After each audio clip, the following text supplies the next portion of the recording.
Sebenarnya nggak ada masalah ya kalau kita lihat umpamanya negara Saudi Arabia ketika masa-masa haji yang begitu sangat besar ya, dengan jumlah massa yang besar, jumlah jamaah haji yang besar. Mungkin kalau sekarang ini tidak gitu kan.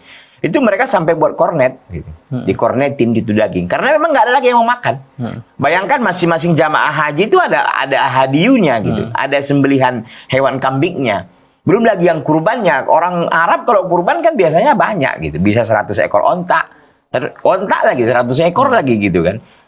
Jadi memang di sana mereka sampai buat kornet itu, lalu dikirim ke negara-negara fakir, terutama di yang negara di Afrika dan lain sebagainya. Gak ada masalah, jadi dikornetin, dibuat kornet, dibuat apa sehingga dia lebih awet, nggak ada masalah, boleh saja. Sekalipun kita katakan kalau kita ingin berbuat kebaikan, apalagi kita ini kan masih di bulan haram ini.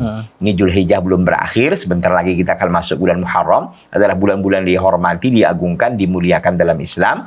Ya, maka kita tentu akan lebih semangat lagi karena kita masih di bulan yang sangat dimuliakan ini. Jadi kita berbagi maksudnya. Jadi jangan sampai karena daging ini yang saya yang saya alami bahwa jika dia ditahan lama gitu kan, itu rasanya juga kurang gitu kan.